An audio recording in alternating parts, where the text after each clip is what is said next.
respected Rector, IITs, NITs, and other important institutions, NTPC, research scholar, student of various institutions, and all officer of BRO. I welcome all delegates to webinar on Atal Tunnel Rohtang, which was inaugurated by Honorable Prime Minister on 3rd October 2020. Technical document based on the direction of Honorable Prime Minister has been released during first session. You are aware that BRO has challenging terrain for construction of highway tunnels. I am sure this webinar will enhance the knowledge of all delegates to tackle similar problem effectively in future. There are 6 presentations and detailed program is displayed on the screen. Before we start the presentation, I just want to share the terrain in which border road organization is working in western sector and eastern sector of the country. We'll show the movie for 5 minutes.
Border Roads Organization develops and maintains road networks in India's border areas and friendly neighboring countries.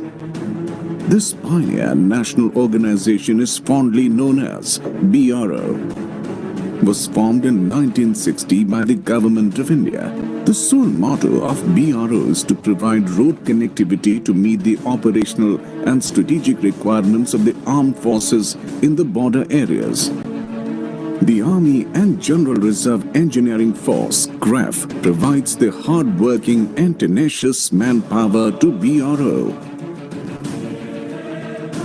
It was the BRO who started constructing critical road stretches of strategic importance to the nation. Today, these roads have become the virtual lifelines for the people in the border areas.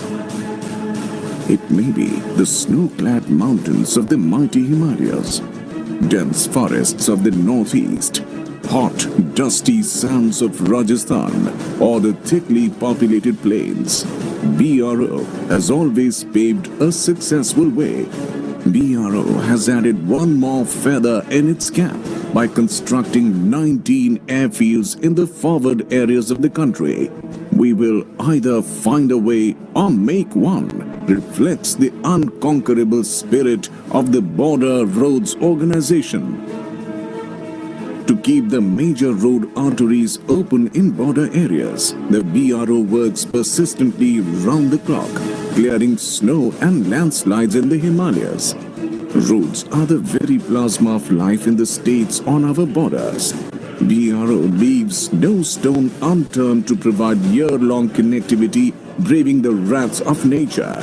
It is only the unconquerable spirit of the BRO man and his machine that cuts through the chilling snow and treacherous landslides, braving the remote and inhospitable terrain, adverse weather conditions, as well as the insurgency in the north and northeast.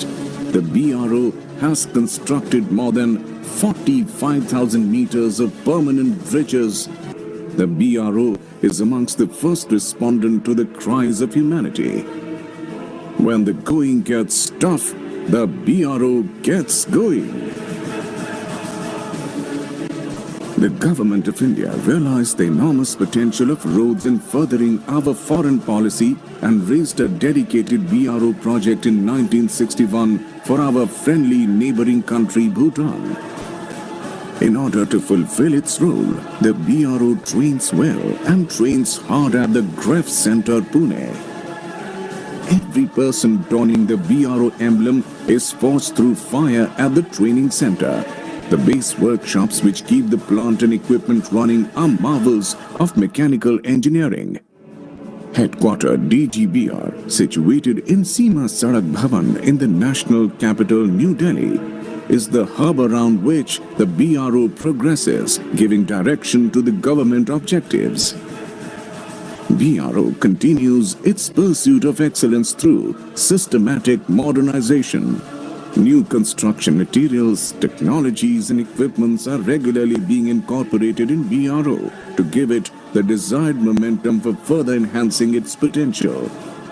The BRO stands committed to meet the aspirations of India, carving new roads on new horizons. As a front runner of India's progress, the Border Roads Organization takes pride in its contribution in Bharat Nirman. The BRO will continue to live up to its motto, Shramin Sarvam Sadhyam, focusing on technologically enhanced productivity and superior quality.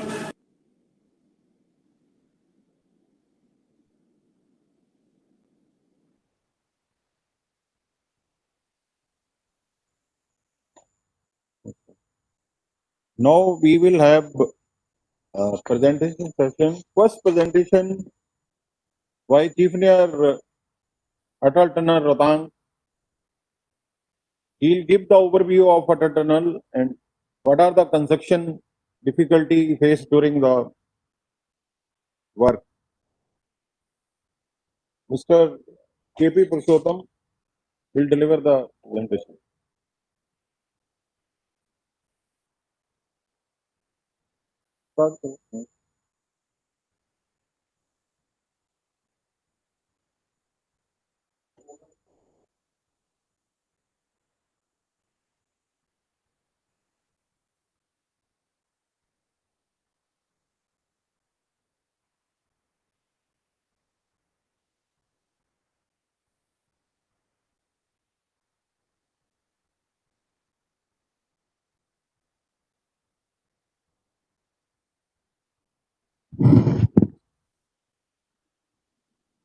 इसमें नहीं आएगा।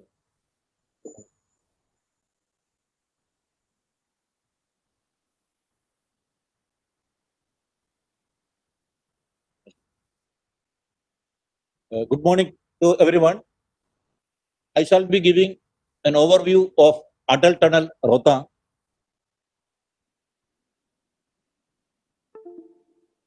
From the conceptual stage to the finally what lesson we have learned and way ahead.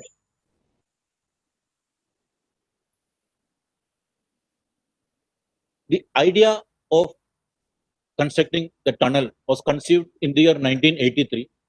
The purpose was to provide an all-weather connectivity from Manali to Leh. There are four main tunnels which are required to be constructed so that this road can be made all-weather.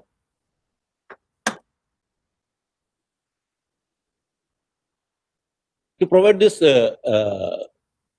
four tunnels, there were 5 passes in between Manali and Leh. These passes are Rohtang Pass, then Barlachala Pass, then Nakhila Pass, Lachungla and Tangrala Pass. Being the first pass, that is Rohtang Pass, this was given priority, and the studies on the Rohtang Pass was started. Geological survey and other preparation of DPR, everything was started for Rohtang tunnel as a first tunnel. Alternatively, then we have also find out another route from Manali to Leh via Nimu Padam Dwarsa road, where only one tunnel, if that one tunnel is constructed, this road can also be connected through Leh. This is also in an advanced stage. So once this tunnel is Sinkula tunnel, that is a Sinkula tunnel is constructed, this road connectivity from Manali to Leh can also be made all weather. Apart from this tunnel, some kilometers of road also needs to be connected. So these are the two proposals to make Manali to Leh an all-weather road.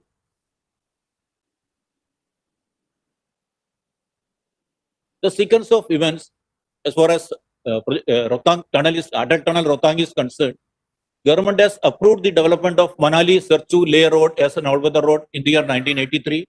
Then the feasibility study was carried out by GSI in between 83 and 85. Then first meeting of steering committee discussed scope of work on 26 December 1985. Then BRDB meeting chaired by the Prime Minister approved the proposal for detailed feasibility study by BRO on 14 January 1987. The RITES was engaged to conduct feasibility study in May 1990, and phase 1 geological report submitted by RITES in June 1994, and phase 2 design and specification report was submitted by RITES in December 1996.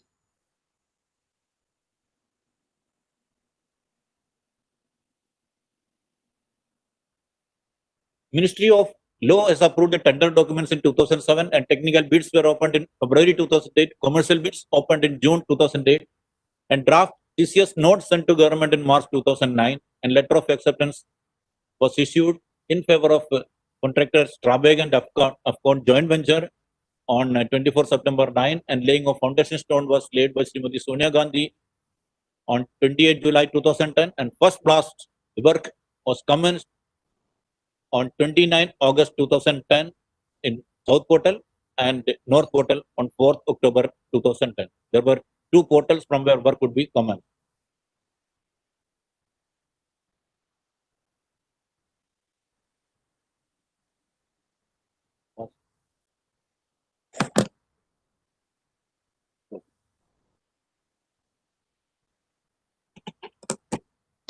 This is the typical cross section of the tunnel. This is a horseshoe type tunnel, except Serinala portion of the tunnel, which was the more problematic area of the tunnel, due to which the construction of the tunnel, completion of the tunnel was delayed by almost 4 years. That portion is only 600, around 587 meter length of the tunnel is Serinala portion. Rest everything is having this typical section, horseshoe type section. The other peculiarities in this section you can see, generally for any tunnel there used to be a parallel tunnel, there is an escape tunnel, but in this particular tunnel, the escape tunnel is just below the main tunnel. It's underneath to the main tunnel.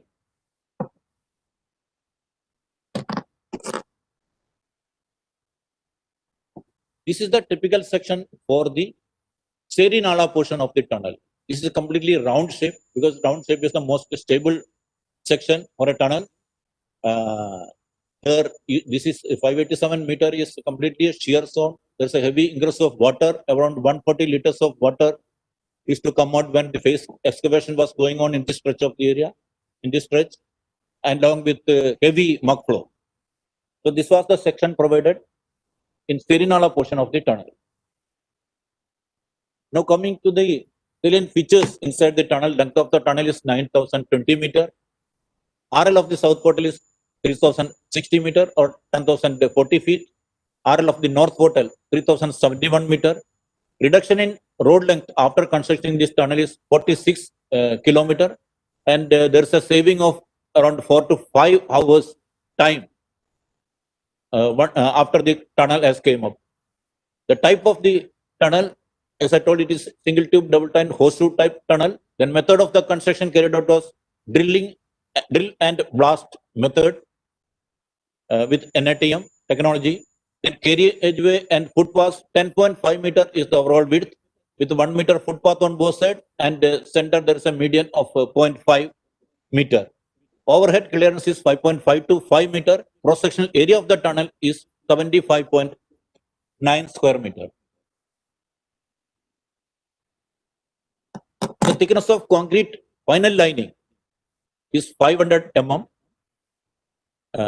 In Serinala portion of the tunnel, this concrete lining is completely reinforced, and the gradient of the tunnel is 0.5% gradient towards south portal for effective drainage. Gradient has been provided from chainage 5.6 kilometer towards both sides at a gradient of 0.5%. Then emergency escape tunnel, size of the tunnel is emergency escape tunnel is 3.6 meter by 2.25 meter below the pavement, and total quantity of excavation done is 15 lakh cubic meter of excavation. Maximum speed as per design is 80 km per hour. Traffic data assessed for the design is petrol cars 3000 numbers per day and diesel trucks 1500 numbers per day. And already the vehicle traffic after opening the tunnel has already exceeded the petrol cars, number of petrol cars has already exceeded 3000 numbers per day. And permanent ventilation system as provided is semi-traverse automatically keeps tolerance level of gases within permissible limits. Illumination auto adjust as per light conditions outside for visual adaptation and energy saving.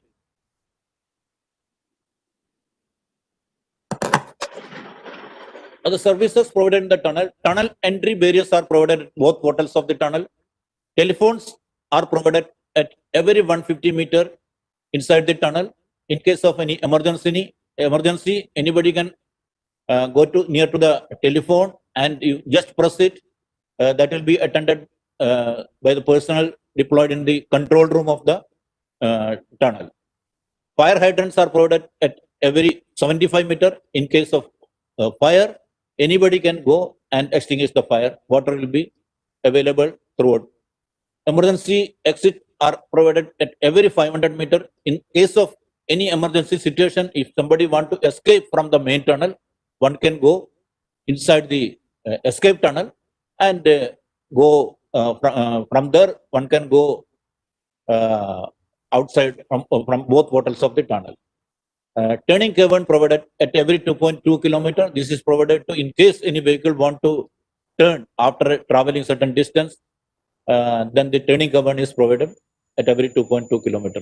Air quality monitoring system is provided at every 1.1 kilometer. This will detect the quality of the air, and accordingly, all the dampers provided in the tunnel are will function. It will suck the air pollution and throw out from both sides of the tunnel through the the ventilation fan. Evacuation lighting signs are at every 250 meter are provided. Lighting signs are provided at every 250 meter. Then broadcasting system up to 600 meter from both portals. 15 watt speakers are provided at every 10 meter. And inside tunnel 35 watt speakers are provided at every 40 meter. Fire rated dampers are provided every 50 meter. As I told, in case of any fire incident also, these dampers will automatically detect the heat, and that will be, these dampers will be opened automatically, and this hot air are taken out through the exhaust fan will take out the hot air. Then CCTV cameras are provided at every 60 meter. That means it will cover the complete tunnel. So any eventuality, all incidents inside the tunnel are being monitored in the control room. So in case of any law and order problem, that will be informed to the police, then they will take action. So these facilities are also available inside the tunnel. Then automatic incident detection system with the CCTV cameras are provided at every 250 meter.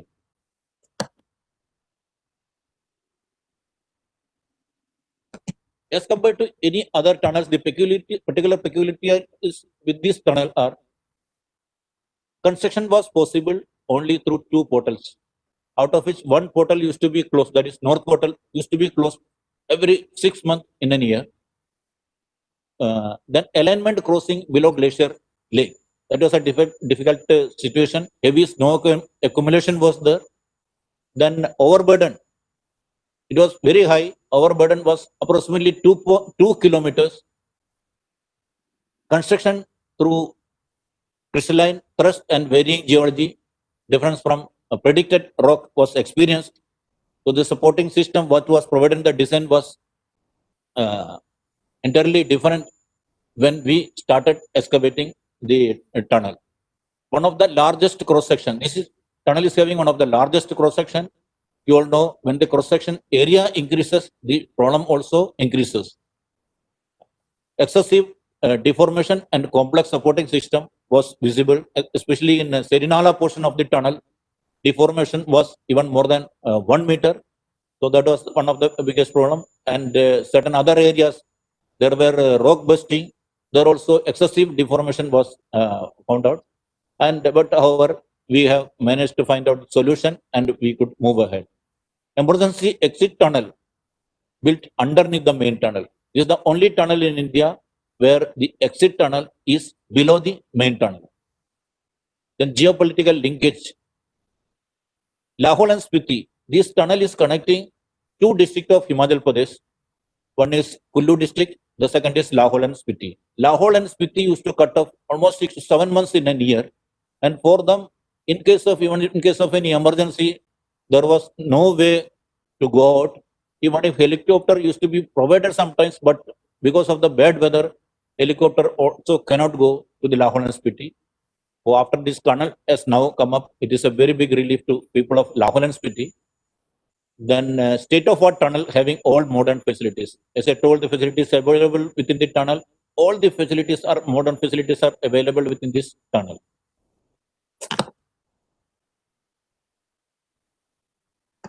This tunnel, while progressing this tunnel, we are having 7 different agencies who were involved in constructing this tunnel.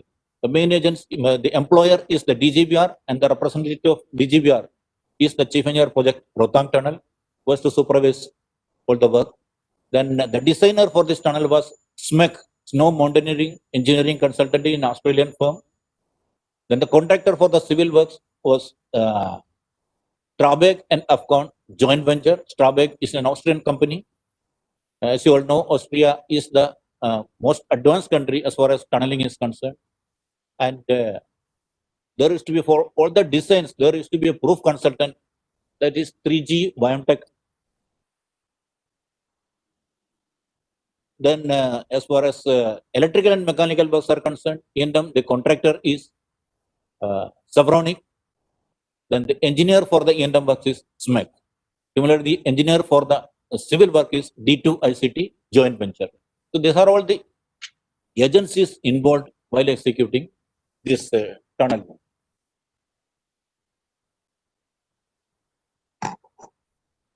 So we had a lot of contractual issues while progressing this work. While I'll point out a few, there was a huge variation in actual and encountered quantity, necessitating large number of variation orders requiring design changes. Why it was required? Because while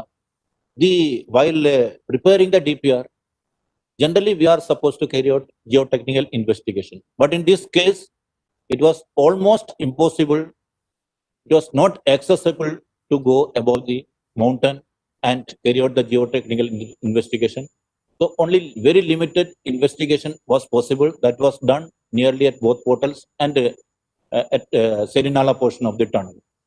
So when we started doing the excavation, there was were huge variation in actual and encountered quantity of the rock classification condition.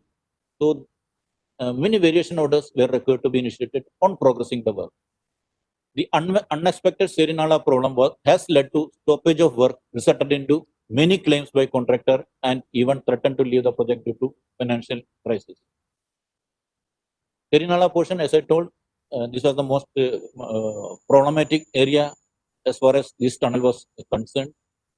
Though during investigation, it was identified there will be some problem in this area, but the severity was not expected as much when we actually encountered this portion of the tunnel. Then certain payable items not clearly mentioned in the tender specification lead to claims by contractor. So there are so many new items were required to be executed, especially when we encountered Serena. So that was another problem which we managed, and as on date we have completed and the tunnel is open. All the issues were resolved within the contractual provisions by taking opinion of the engineer consultants and timely intervention by employer wherever difference of opinion between arises between contractor, engineer, and consultant.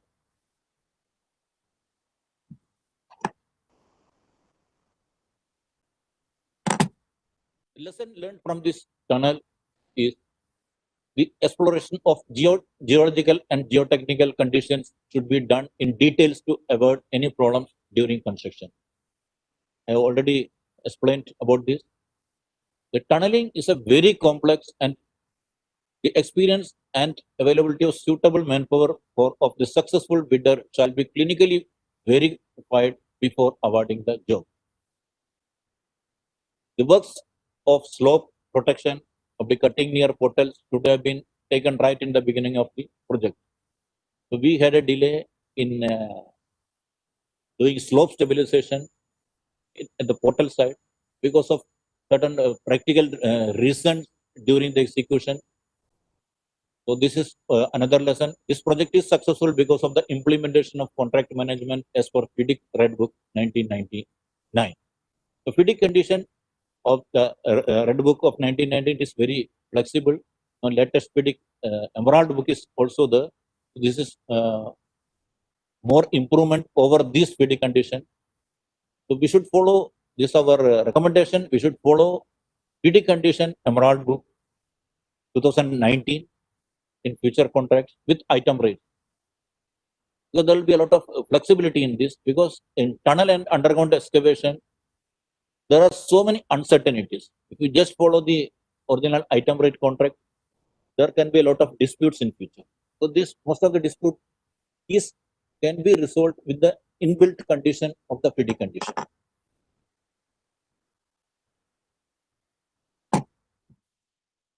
Now the Atal tunnel should have been fully waterproof to avoid any leakage of water after final lining is completed. So in this tunnel was not designed as a waterproof tunnel. It was designed as a water drain tunnel. The waterproofing sheets were provided only in the Serena portion of the tunnel. When this was provided, immediately we could find out when we we completed the Serena portion, the complete area was fully dried. But after some time, after a few months, we have seen certain leakages are coming. It is not at all a problem, but still certain leakages are visible, which could have been avoided if fully waterproof tunnel throughout the tunnel was provided. Then the LV and HV duct problems arise due to water with muck going inside the pipe. We have to lay the LV and HV duct cables on both sides of the tunnel on below the footpath. So during construction, some of the ducts were got choked because of the muck flow. So this the problems of choking of the ducts, this can be eliminated by laying steel mesh and providing ropes and end caps before encasing the concrete.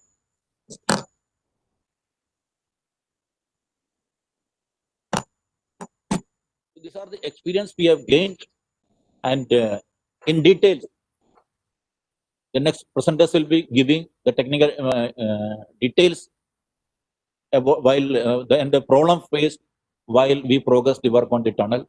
The experience gained on Project Rotha Tunnel has not only earned laurels to BRO, but also proved that we means our nation are capable to undertake any tunneling projects in any adverse geological condition. After opening of this tunnel, the nation is now prepared for investing in infrastructure development in Himalayan region by constructing more tunnels to provide all other connectivity in many inaccessible areas in this region. BRO has already developed pool of trained officers in this field and looking forward to undertake more tunnel projects in coming years. Thank you. Thank you, Mr. Purushottam. for giving us overview of Rohtang Tunnel. I just want to share with the audience that Atal Tunnel Rohtang is located in Himachal Pradesh, and one portal is in district Kullu, another is in Lahore Spiti. The altitude of both the portal is 3000 meter. And another point is they are both the tunnel, we have a minus temperature because of in the snow region, the minus temperature goes up to one side minus 20 and another side minus 25. So thanks for the presentation. Now we have a next presenter who will give us the civil construction methodology and problem faced. The next presentation, Mr. Sandeep Sharma, who has been associated with the whole project. He will give us insight of the construction activity during construction. Mr. Sharma.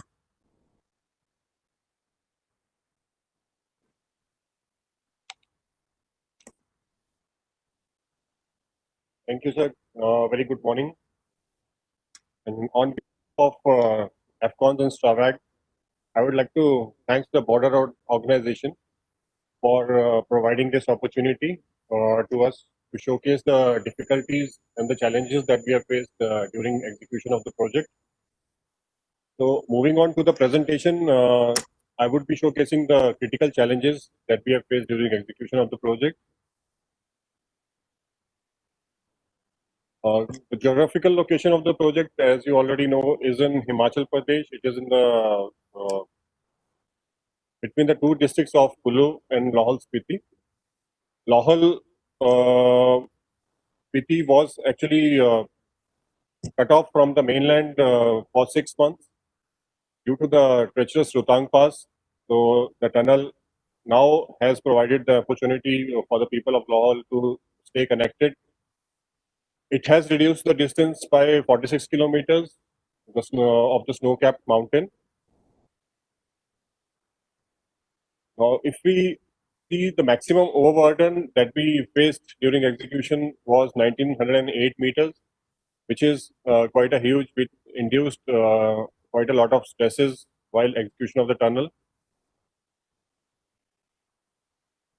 Salient features, this I'll just run through because we have already seen the salient features of the tunnel. Just to remind once again that this is the world's longest tunnel above the altitude of 3000 meters. Now, why 3000 meters? We are emphasizing because the difficulties increase multifold at this level. The air quality is very depleted of oxygen, which make the living conditions for the manpower and even the machinery is very difficult. Atal Tunnel, as we all know, is one of the most strategically important infrastructure project of the country. And it gives an all-weather connectivity to the landlocked valley of Lahore Spiti. And it is also a very social economic development key driver to the social economic development of the area. If you go to the cross section of the tunnel, as chief engineers are already told that the emergency escape tunnel is below the pavement level. And below the emergency escape tunnel, as you can see, we have this main drainage system through which all the water is channelized and taken out to the portals. The excavation of the tunnel on the right hand side picture, if you can see, it was done in two different phases basically, heading and benching. Initially, the tunnel was excavated in heading and breakthrough was achieved, and in parallel we also did the benching, and then after came the invert section of the tunnel and the concreting. Side photographs. This is the south portal of the tunnel, the main gate, the portal, the tunnel itself, another view of the tunnel. This is the view of the emergency escape tunnel below the pavement level. This is 3.6 meters by 2.25 meters. north portal. This is the south portal during winter. Now, this is the actual picture during the winters, during the execution phase of the tunnel. So you can see how the people, how the workers, machineries were working at very extreme climatic conditions. The breakthrough that we achieved on 15th of October 2007. Now, the methodology adopted during execution of the tunnel was NATM, that is New Austrian Tunneling Method. Now, the new Austrian tunneling method is primarily, the origin is from Austria, that's why the name NATM. The basic, now the aim of the NATM is to getting a very stable and economic tunnel support system. This method has been very useful in complex, diversified geological conditions, where forecasting of the rock mass is difficult due to rapid changing geology. So this is some basics about NATM. Now we go to the challenges that we actually faced at the project level or the project site. So one of the major challenge was extraordinary geological conditions that we faced. The talked about Serena Zone. Now, Serena Zone, it was like RBM material that was found in the reach. The reach was 2409 to 2462 meters if we look at the changes of the tunnel. So it was around 413 meters, extremely poor conditions for execution. RBM river bed material, including sand pockets, clay material, has been encountered during the tunnel at the face for the Serena Zone, which was with lot of water, which made the conditions worse during execution or excavation phase. Now, if we go to the geology, the anticipated rock conditions and the encountered conditions, there was quite a huge difference between anticipated and encountered conditions. If we go to the water inflow, it was around 10 to 25 liters per minute that was expected in the Serena Ridge, which was actually at a highest of 127.77 liters per second. So that was a huge task to canalize, divert the water so that we can advance with the phase. We had some very collapses of the phase, multiple collapses of the phase. You can see the flow of mud that has come out from the heading zone. It was very difficult to initially to handle the situation, but later on, with everyone involved from the project, we were able to tackle the situation. So again, a collapse of heading. You can see the heavy ingress of water that was at the heading phase, which made the working very difficult. This is some extracted core at the Serena Zone with just soil and RBM material. Now, the method that we adopted during excavation phase was a P5 system, a plug, probe, pressure relief, protection of roof, dig out, and support.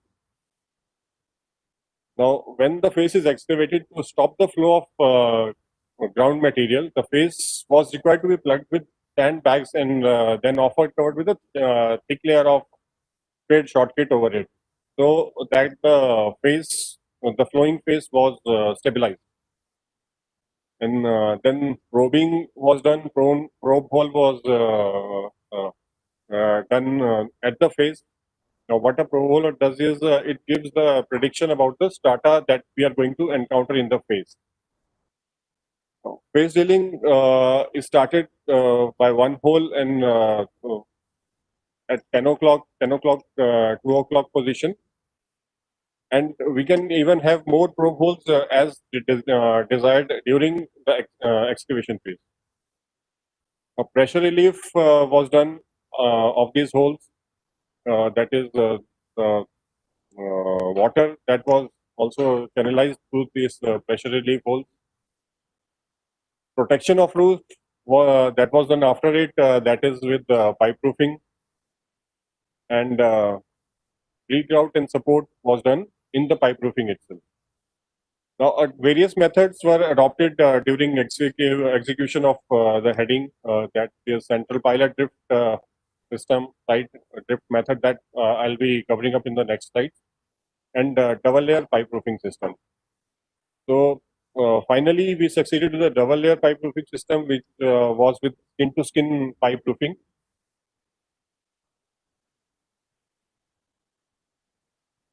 So going to the central pilot drift system, central hole was excavated with the pipe proofing around the central hole and the pipe proofing above in the periphery of the tunnel.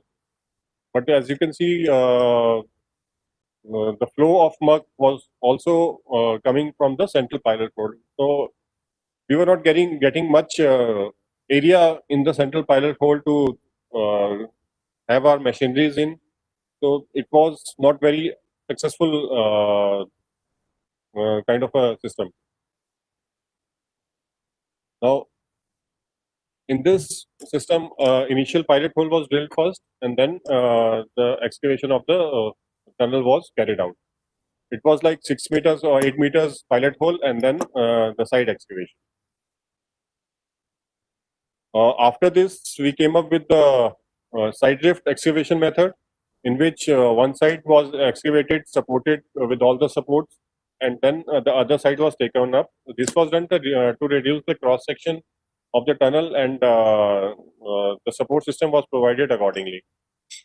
This was also a good method, but it was very time consuming, as we had to do all the supports for a side, and then we had to excavate it further. Now, after that, skin to skin pipe proofing was done in single layer and in double layer, and in the Serenala zone of 413 meters of excavation, around 38 kilometers of pipe proofing has been done. That has been of different dia, 76 dia, 114 dia, and 89 dia, depending upon the conditions that were faced at that particular location. Now, sequential excavation was carried out at heading zone. If you can see A, B, C, D, E, F, excavation was carried out partly so that we can get some stand-up time, have the excavation and support system for a particular section, and then continue. The M portion and the N portion, if you can see in the diagram, that was done in the very last. It was the core, central core, so that it could give the support to the face. The face was short-crated and also rock bolted and wire meshed to have additional support. So here you can see this is the central core, and excavation being carried out in parts, and props being placed at the crown of the segmental excavation. A, B, C, D, like this way we carried out the excavation, and then we went to the other side, and finally the core was, Now, in the Serenala zone, we had installed two movable bridges, one for excavation and one for concreting. So why these bridges were installed was the work was going on in parallel beyond the Serenala zone. So we had work going in Serenala zone also to reduce the time. We took up the works parallelly.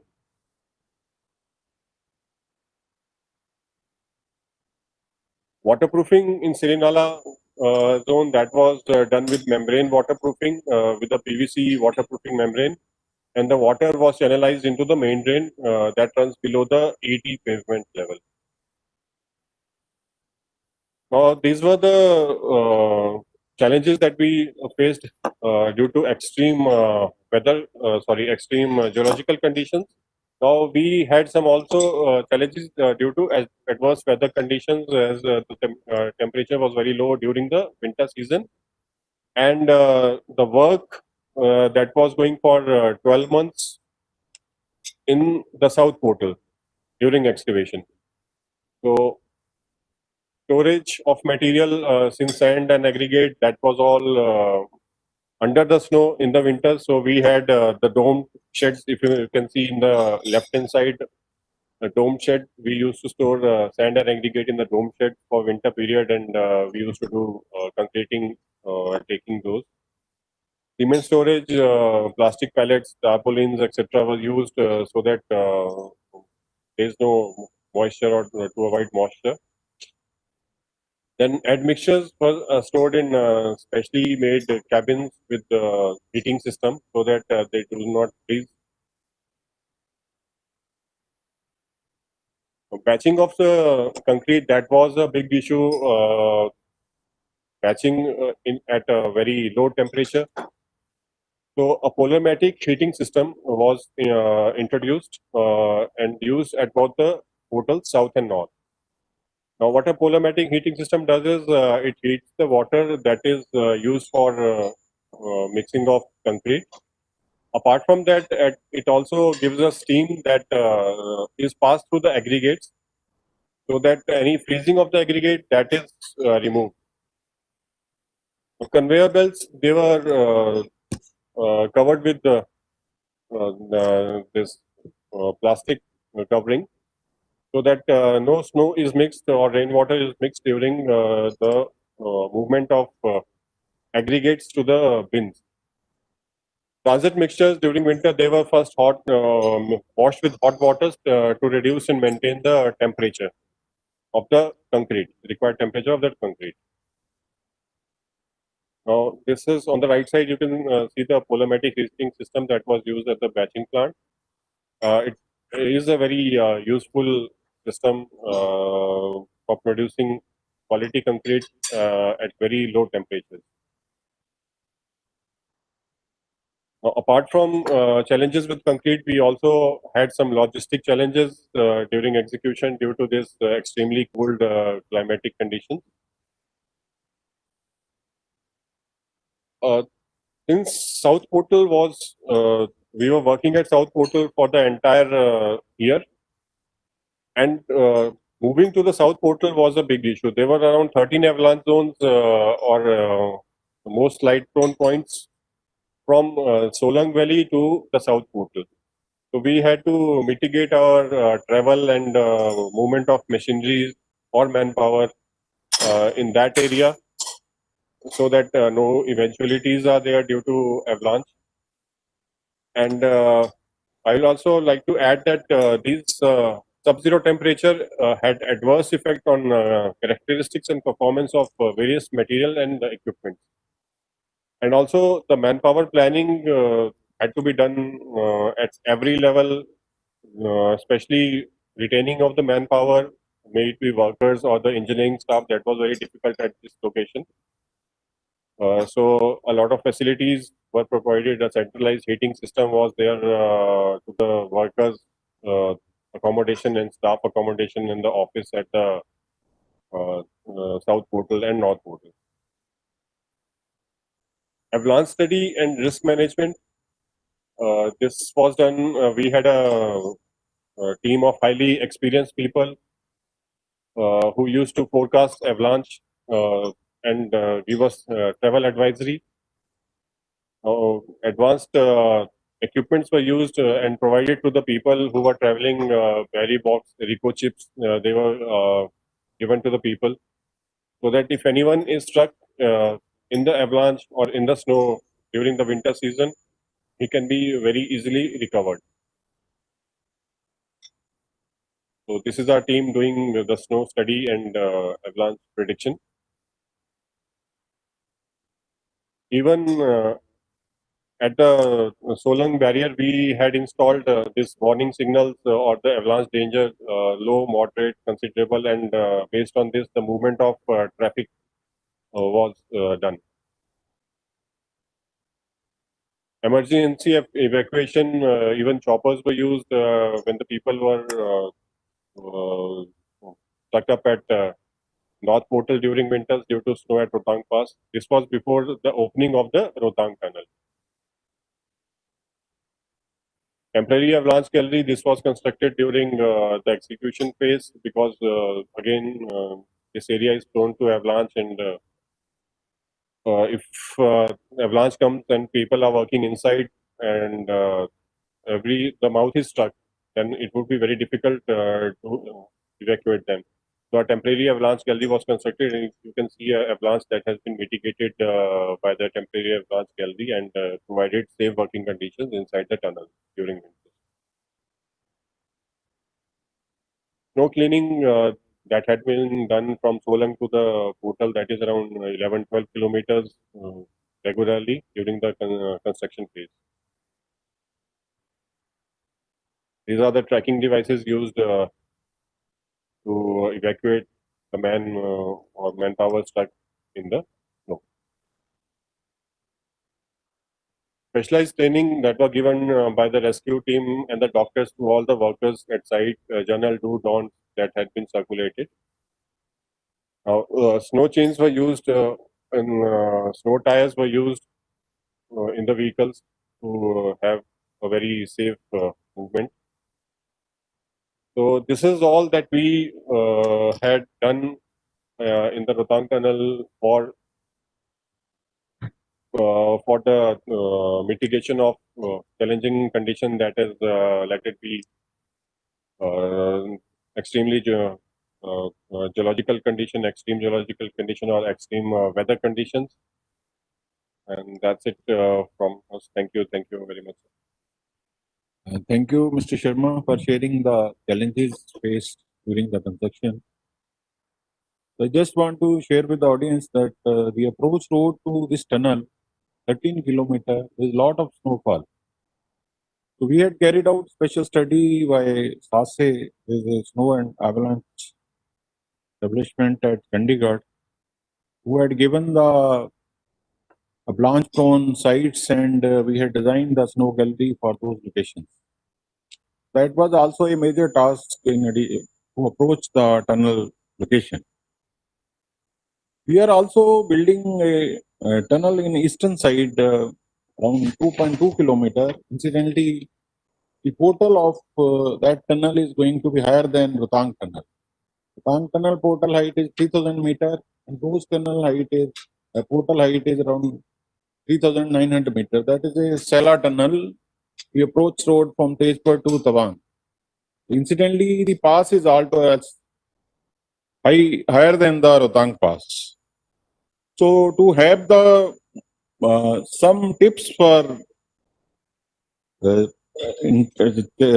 construction of tunnel in such area, we have a special lecture from Professor K.S. Rao, IIT New Delhi. The topic is challenges on construction in Himalayan region. Before he starts, I just want to share Professor Rao, after receiving MTech from IIT Kanpur and PhD from IIT Delhi, joined IIT Delhi during 1986. He has a research spanning experience of approximately 40 years in the field of engineering behavior of rock mass, stability of slope, and underground structure. We are fortunate to have him, and he is going to give us the special tips to tackle such challenges in Himalayan region. Professor K.S. Rao. Sir, I'll just go. I will request delegate. We are observing here that this is a connection problem for the delegates all over the country. So I'll request them to first switch off their, then again re-log in. Then the problem will be solved. Thank you. Sir, I received the request from a number of participants that they are not able to see the presentation. they're able to see the video. In case if you are not able to see the presentation, then please log out and log in again.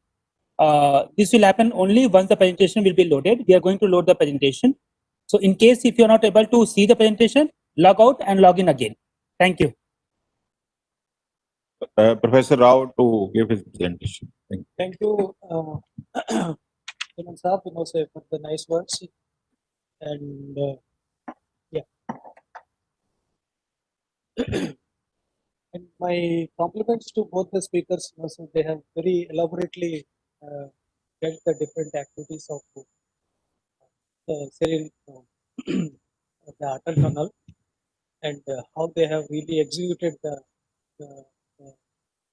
the work, facing the fantastic amount of the challenges. So my topic is challenges of tunneling in the Himalayan region, and of course it is only scheduled for 5 minutes, so thereby I'll be going so the very salient features of the Himalayan, the tunneling issues. So if you see, both the speakers have highlighted that the tunneling, in case if you want to do it, so the geology is going to control, and geotechnical investigation should be comprehensive. So as you have seen that so in the Atal tunnel activities, because of a lot of challenges, geological and geotechnical investigations are still wanting it. So that has really costed so the the time overrunning, and also like so the maybe affected so some cost implications also. So interpretation of geological projections, so the often led to serious unforeseen problems. So because if you have the information is so the very less, and you start actually projecting it, so then you will be say the 50-50 chances are there, so whether you will be able to predict it so well sometimes. So maybe many times so you may not be doing so.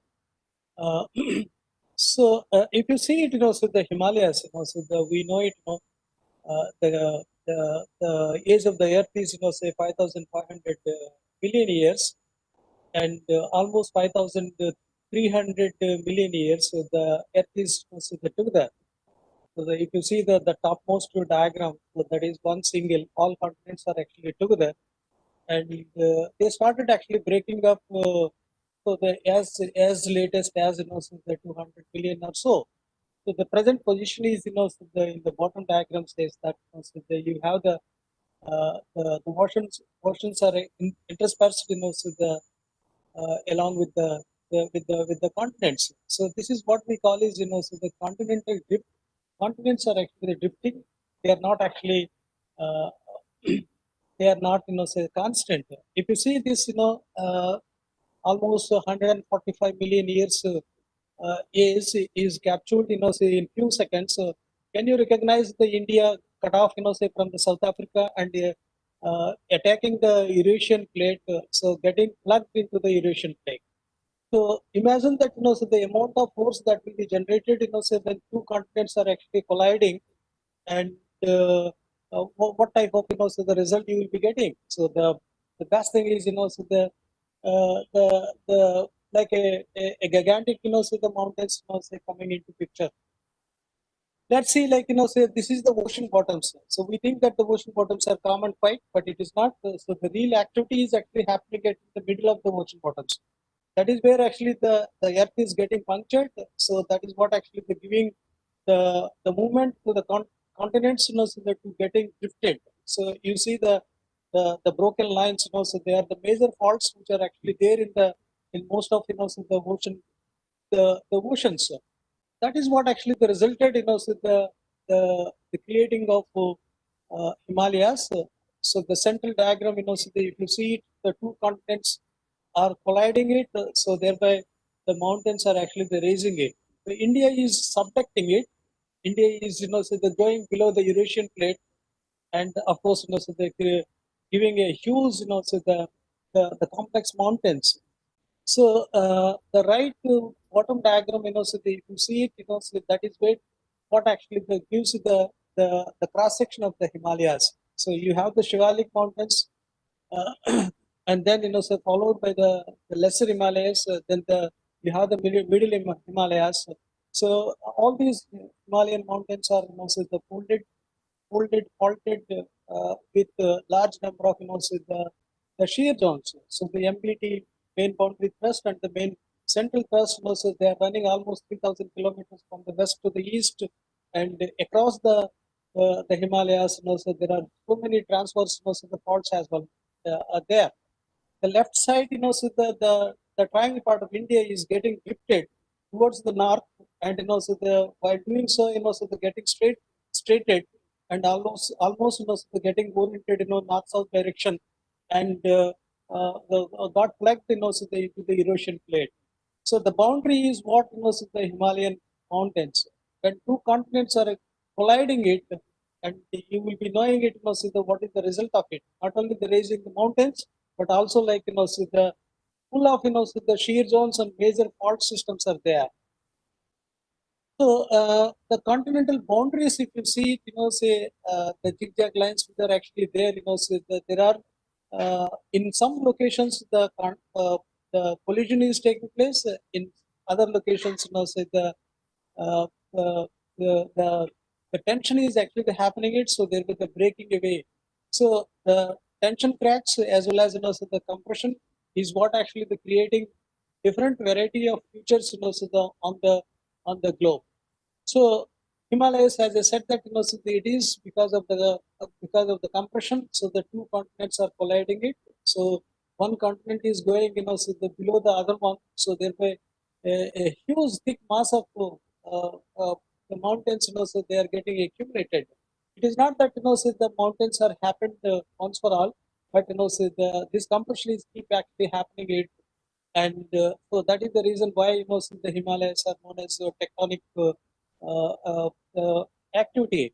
So variable geology, very complex geological formations are there. Squeezing phenomena is also is noticed is in most of the tunnels in the Himalayas, and analysis of the squeezing phenomena to find the correct information, because overall so the squeezing is going to result into the deformation. Excess deformation is going to failures of the whatever the underground structures, so we take it up. So technically very active. So the, the and technically activeness is actually going to give you the tremendous so the earthquake earthquakes. So that is the reason why so this region is also actively earthquake prone areas. Uh, Very recent mountains, Himalayas are very recent. Only the 65 million years back, only they started, so they're raising it. So very high altitudes, folded, faulted, crusted, and major lineaments are there. Shear zones are also there. So they're all deciding, so the fate of the projects most of the time. High in-situ stresses. So this is the fact which so that we normally neglect it. I will highlight this. The effect of that is the horizontal stresses versus so the vertical stresses are the ratio is very high. Normally in soil mechanics, so that we take 0.3 or so, but in the rocks, so when you are designing the underground structures, so you need to take it, so the very high values, because horizontal stresses are normally very high.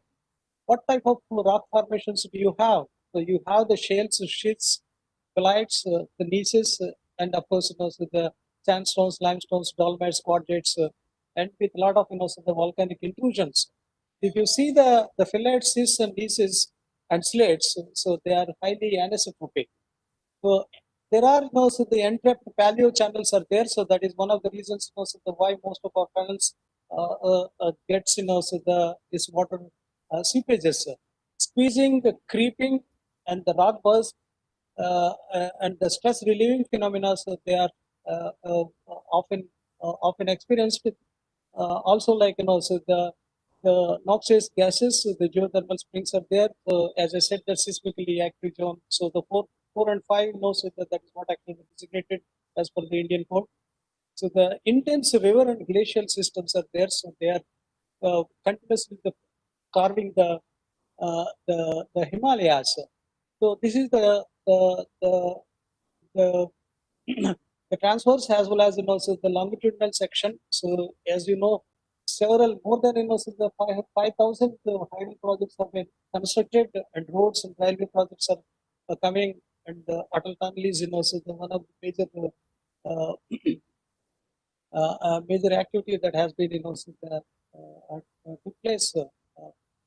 So what are the challenges that we see it? So the variation in predicted and actual geology. So that is well illustrated so by earlier two speakers. So the change in tunnel alignments many times so that has to be done. Mixed and fragile so the geology. So squeezing ground conditions. So the roof collapses and cavity formations are also there. What we call is the chimney formation. And the shear and fault zone treatments that also have been done in this particular project. Excess loss of the groundwater seepage and the running ground conditions. So they're having heaving and swelling. So this is also like especially the phyllites when they get contact with water, they will be having this problem.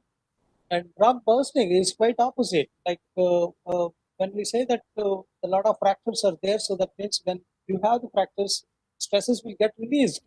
But here, so the rock bursting is, so the in very brittle, high strength rocks having, so the very high in situ stresses. When you do the puncturing or when you do the tunneling, so then the rock is actually going to fail, so in a crackling sound. So that is what actually the rock bursting. Hot temperature conditions are there, and then gases also they are there. So this is the stress ratios. If you see it, so the stress ratio, that is the horizontal stresses versus so the vertical stresses ratio, is at shallow tunnels. Most of our civil engineering projects are very shallow depths. The ratio is very high. So when you have the differential stresses are there, so then your stability of structures so there will be an issue. But as you go deeper, like say the 1,000 kilometers or say the 1,500 kilometers, so the stress will attain so the hydrostatic condition. In the hydrostatic condition, also it is fairly uniform and less problems. So when you do the shallow tunnels, so there definitely you anticipate so the large number of problems.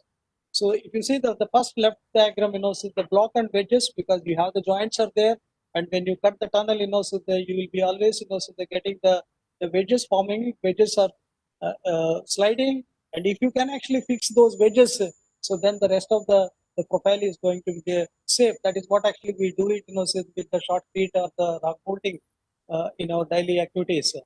And then in the middle one, so the spalling and bursting, because there is a release of the stress when you remove the material. So then stresses which were there earlier, so they are getting relieved. So thereby immediate surfaces will be keep so the spalling it.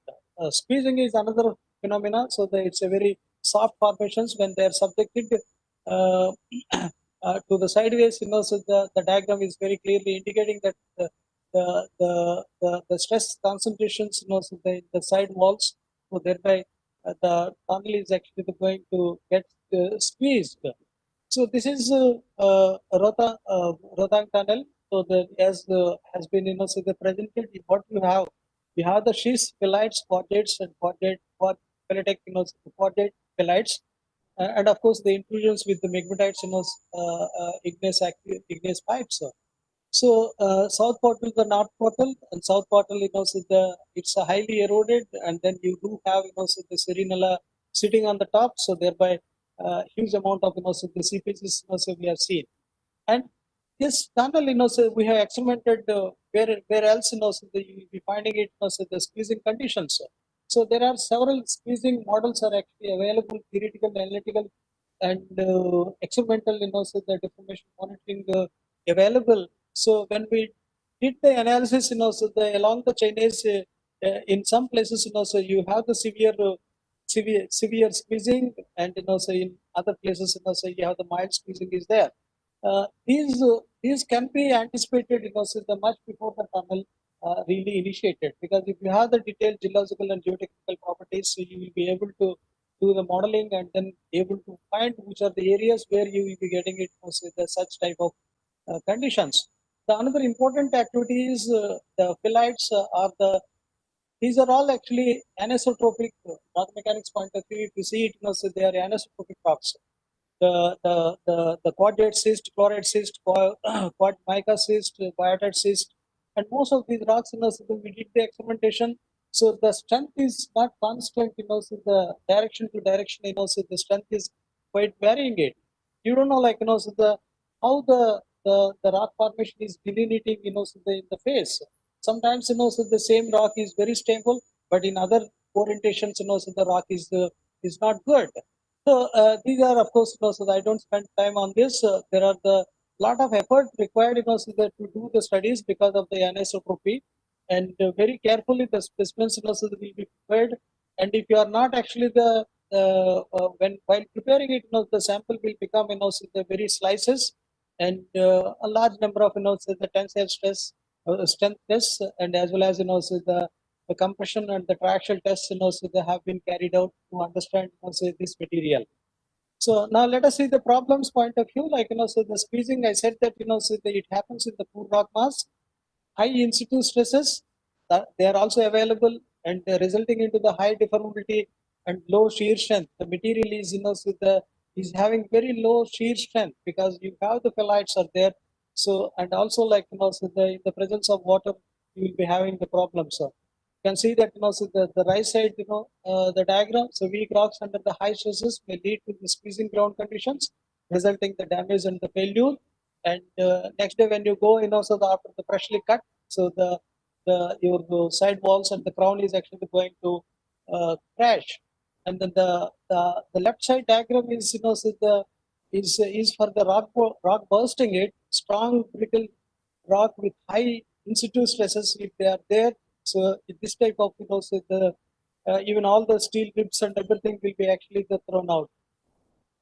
So sudden ingress of the water, so it is a major cause of concern, because that is what actually the creating problems, so even for the Atal tunnel.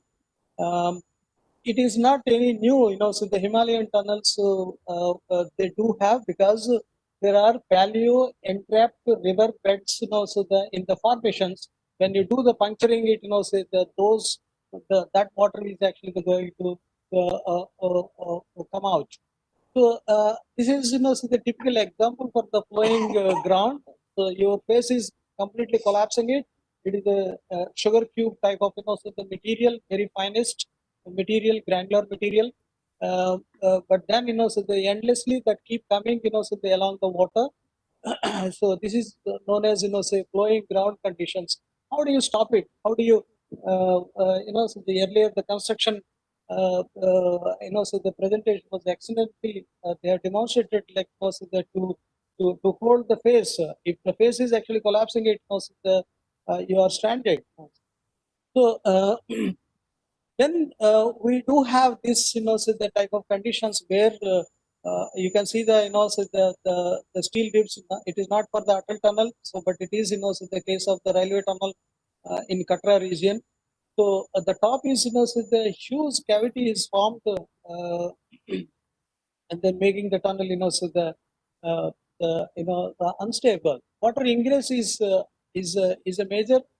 This type of, so the dolomitic sugar cube type of material is keep coming with water unlimited, and then now you see that, so we are worried about, so the 100 liters per second in the Atal tunnel, but here it is, 1000 liters per second on the top one. So the in the here in the left side, so the bottom it is 600 liters per second. It's like reverse, so on the right side, so when they put the pressure release valves, so it's like a huge amount of, so the water that is actually gushing.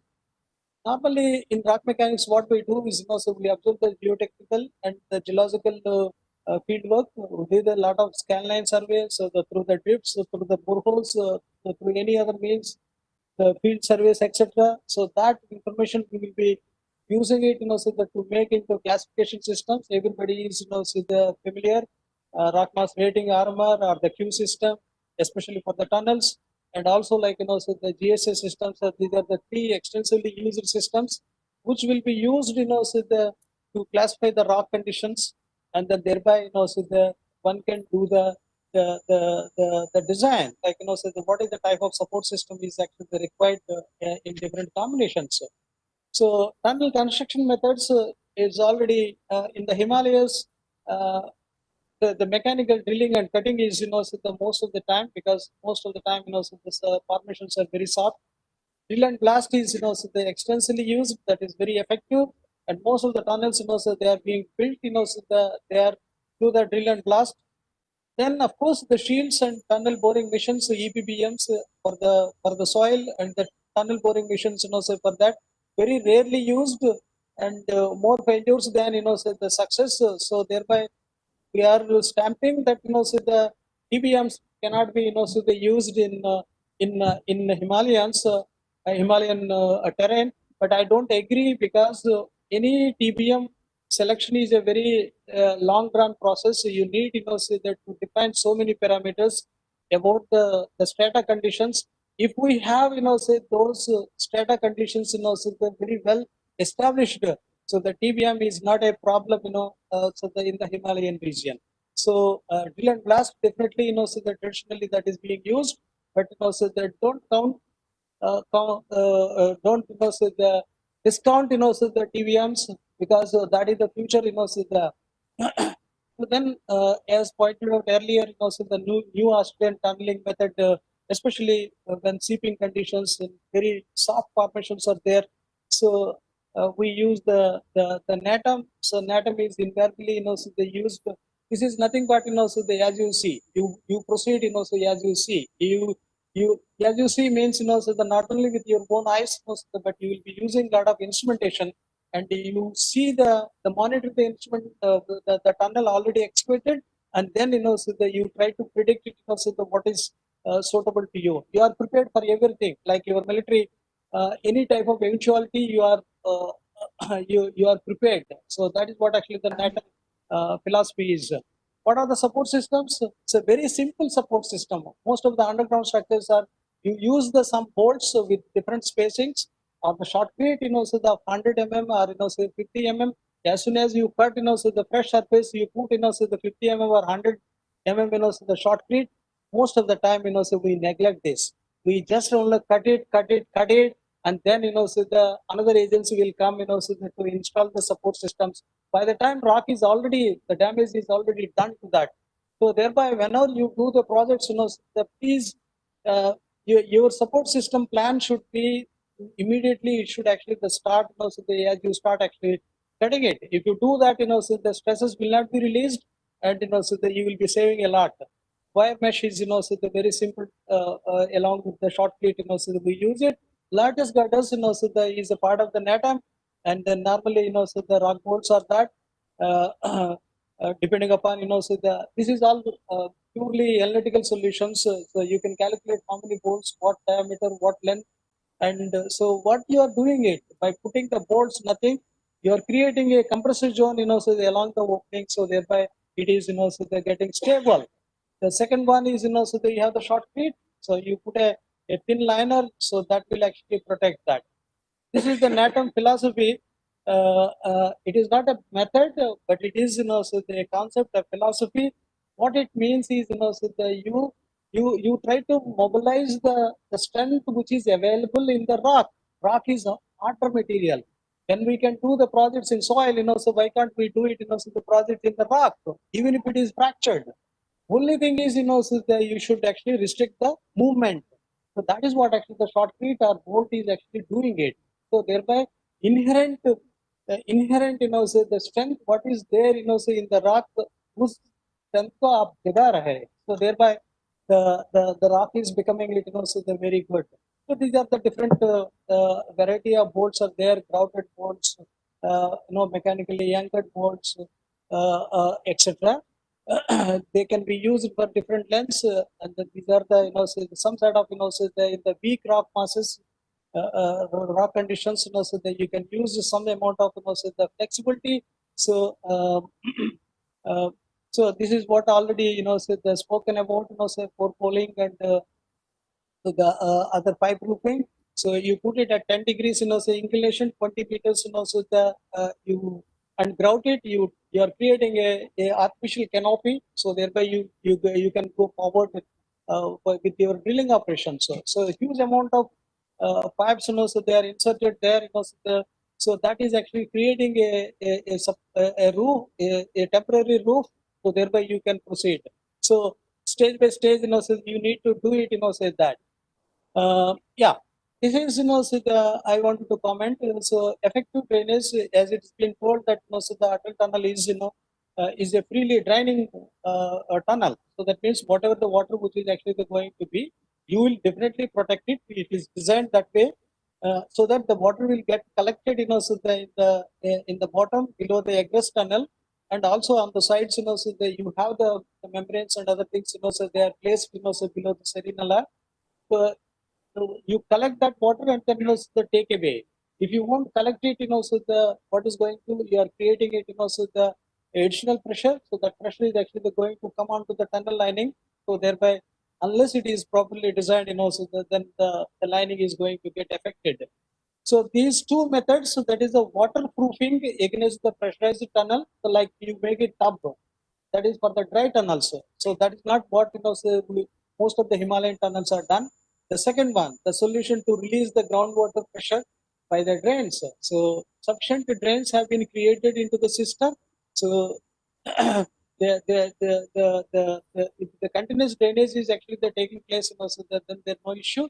So the Atal tunnel designed as a drain tunnel. So the effective drainage is the cracks. So in all the projects, so what one should actually do is, so the whether effective drainage is, so is happening it or not. So that means throughout the life of the tunnel, so it is a continuous simple maintenance. Simple maintenance is, so essential. So how the landslides are actually connected here, because Sir, I request to I'm conclude. just also the closing, sir. This is my last slide. So your landslides are, so the slow failures, and your portal failures are, so because of the slow failures. And then also, so we normally neglect, so the earthquakes for the underground structures, but it is not really correct. So you need to take it, so the proper earthquake, so the forces. So finally, again and again, so we have been re-establishing it, so the detailed geological, geophysical, geotechnical investigations are the key to the safe and the economic tunneling in the Himalayas. Tunneling is not only an intensive interdisciplinary science, but it is an art, mechanical, electrical, HVAC, and then of course, so the civil engineers, the geologists, geophysicists, everybody has to, so contribute it. So that is the reason why we say it, so it's an art. Every knowledge is, so very essential, so that is one of the reasons, so the handbook of tunneling is written as the art of tunneling. The art of tunneling. The title itself is, so the art of tunneling. And I also propose that, so the future is underground. Future is underground, so we need a lot of projects, and, so many more projects are going to come, so thereby the future is, so the underground. Thank you very much. For giving overview of challenging tunnel construction in Himalayan region, especially the good takeaway is future is underground. Certainly, we should focus on the underground structure. Thank you. So now the next presentation we have design aspect and contractual issue by Mr. Rajesh Arora. He is from SMAC. He had been associated throughout the project on ground. I will request Mr. Arora to give a presentation. Thank you. Thank you very much, sir, for this opportunity to share experience of the tunnel with all with many participants. On behalf of BRO and NEC, I welcome all attendees of this webinar. Before taking up the design, it is essential. This is known that we have to first fix up the alignment, and this alignment. Let's say we can see on the picture, we have to connect two circles, and these two circles can have some area of conflicts in between. So we have to see how we can, in a best way, bypass this area of conflicts and join two dots. a couple of alignments are studied, not only the single. And the best chosen alignment, let's say we can see on the right corner, top bottom corner, the green one, which we example think is the best alignment is taken for the further studies, because we have to do an extensive survey for the alignment. Uh, Once we do extensive survey for the alignment, the lesser problems we'll get during the construction and handling the contractual issues. So this is one of the uh, first and very important phase of the project.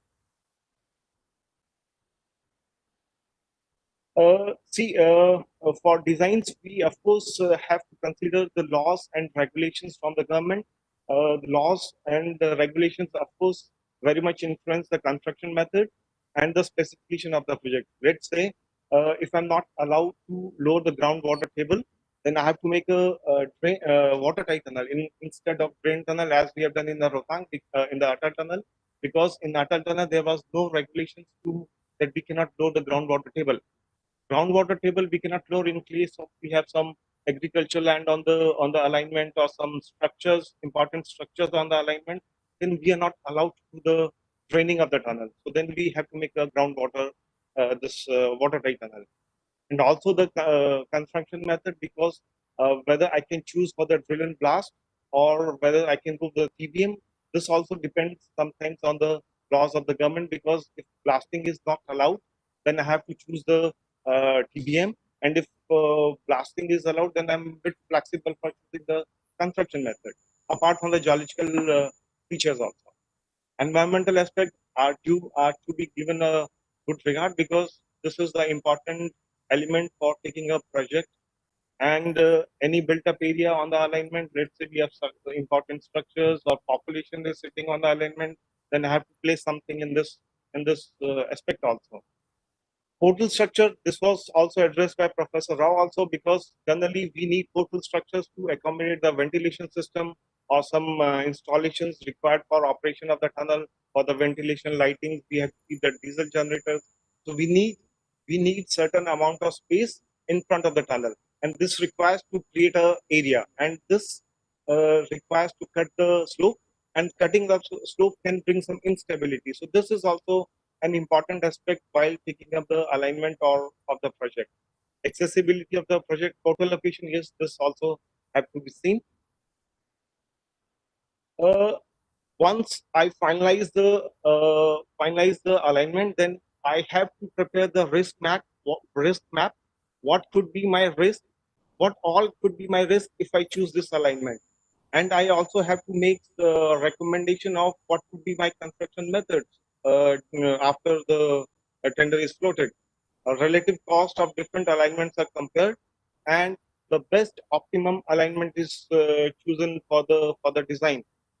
We of course cannot ignore faults and fault zone, because this is very time consuming, and cost also is involved too much into this. But this is also true, and it was said by Professor Rao also in previous presentation, that in Himalayas there is hardly chance that we can completely avoid the fault and fault zone. We for sure have to mitigate the faults.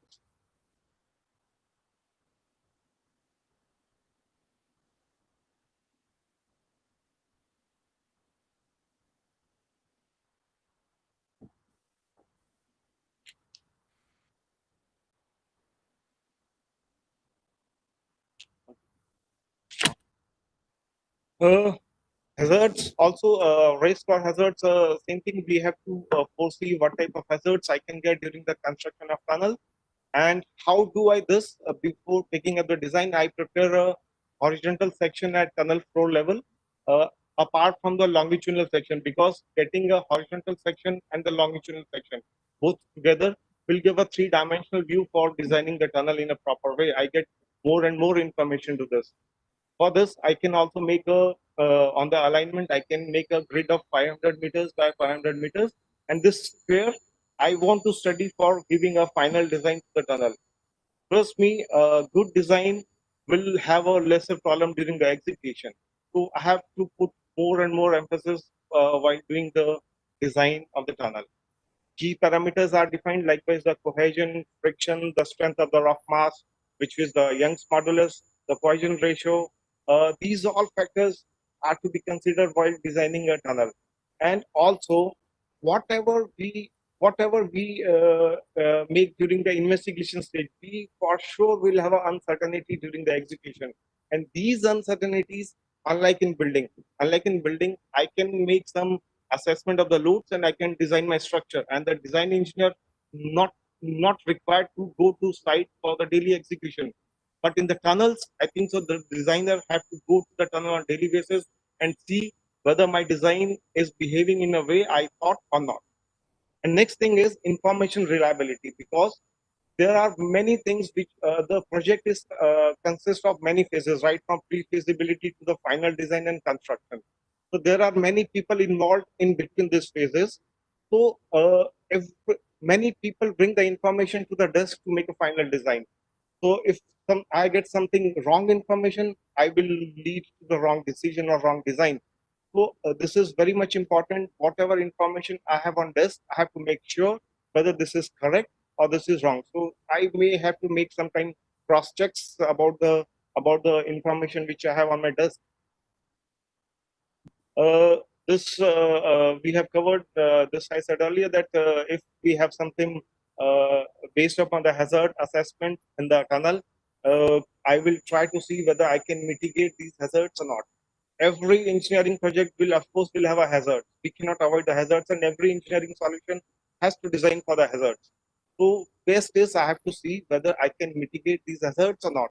If sometimes what happens is my measures are too expensive, then what is the alternate? I may have to change alignment a bit, or I may have to change construction in a different way.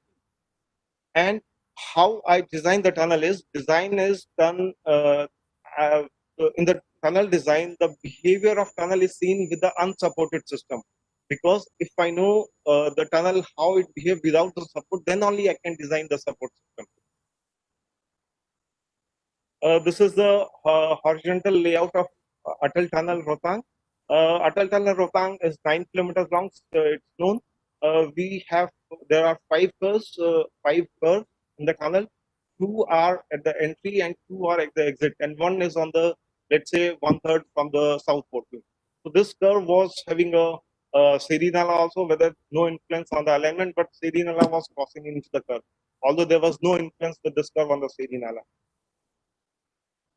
We can see on the surface picture, the George point, it's written, it's almost the origin of the Seri Nala, crushing of the two valleys, and we had a crushed material in between, and the dotted red line indicates the tunnel, how this was crossing the fault zone.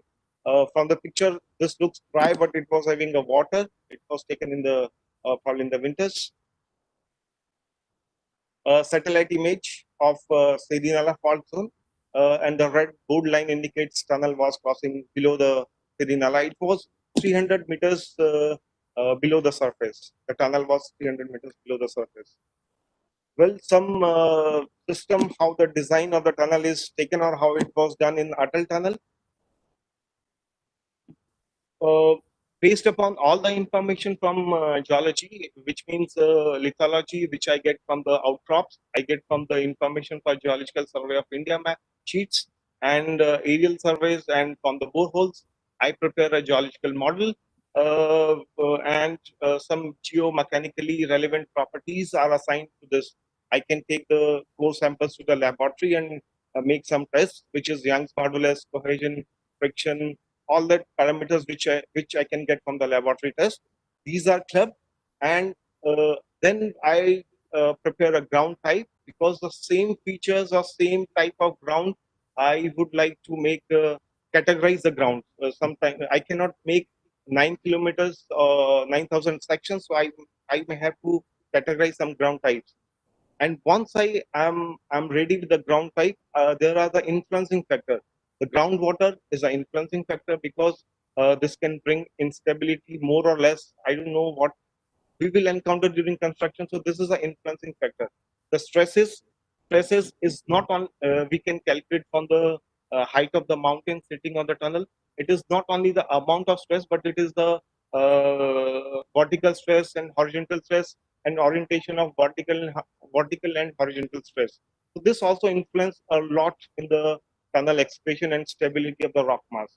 Orientation of the foliation or rock bedding has also great influence on the stability of the tunnel. This all has to be considered while making a tunnel design. And lastly, because size and shape of the opening also influence my tunnel design a lot. The wider the tunnel section, more problems I will get or more stiff support I need for bringing the stability of the tunnel. And finally, once I have all this information, I will go to the ground behavior to design my support system. Longitudinal section of Atal tunnel already seen, already shown in the previous presentations.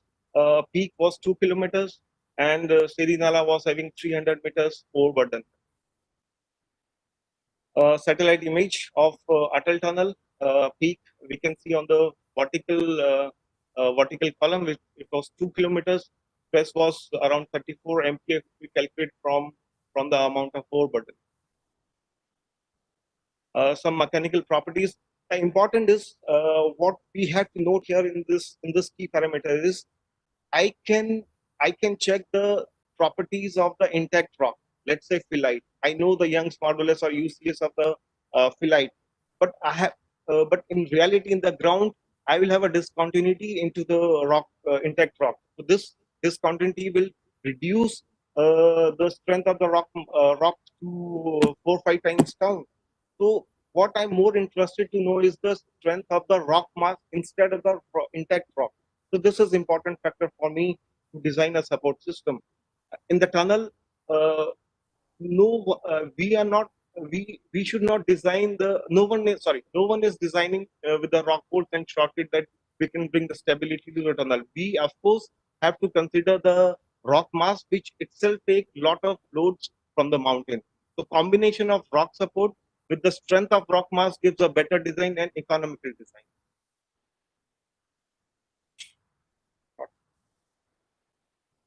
If at a foliation vertical plates are not favorable than the horizontal bedding, this is a general impression. The outside pressure is PO and inside pressure is PI, and I can still calculate the displacements UIE based upon this empirical relation. If my internal pressure, which is support, is lesser, is 0, I can still have a displacement with delta R.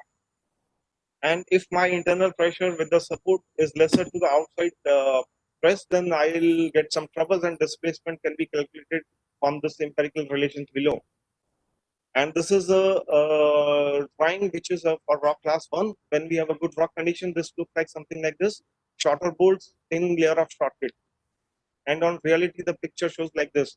We can see hardly a few bolts and thin layer of shortcut.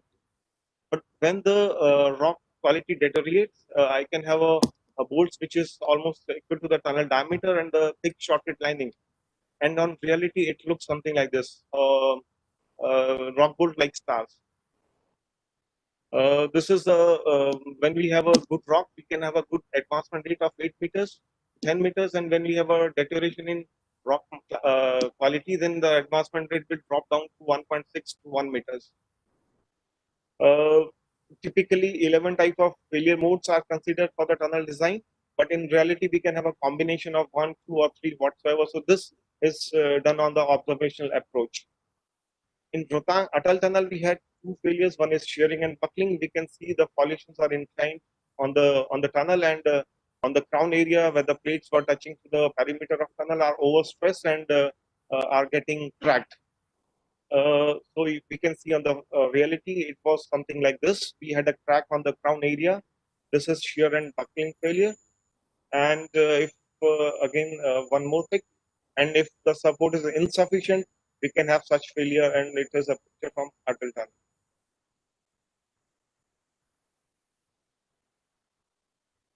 This was covered by previous friend earlier. Pilot tunnel not very successful in flowing ground condition. This was the result. And finally, then we tried the side drift, 2 galleries, dividing the face into 2 parts. Unfortunately, this also was not very successful. This brought a deformation displacements of 1.2 meters, and this was a temporary support with the wooden beams, columns you can see, so that the tunnel is not further deformed. And these are the stimulations we have tried then with the pipe to pipes and rock bolts into the Serinala phase 2 stimulations.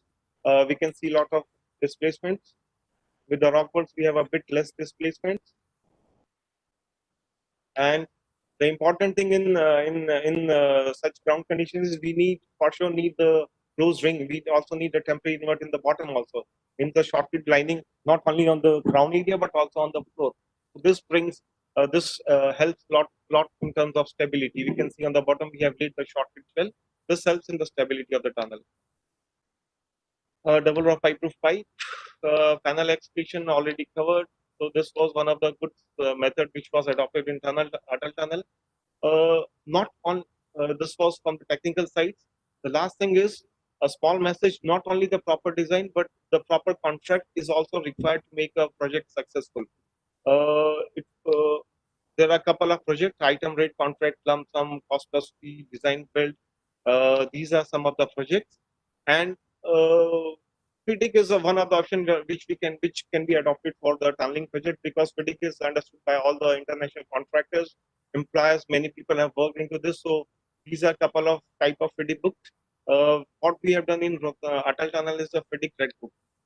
Why FIDIC Red Book is because FIDIC in the tunneling projects, it is most important that ground responsibility is to be taken by the owner.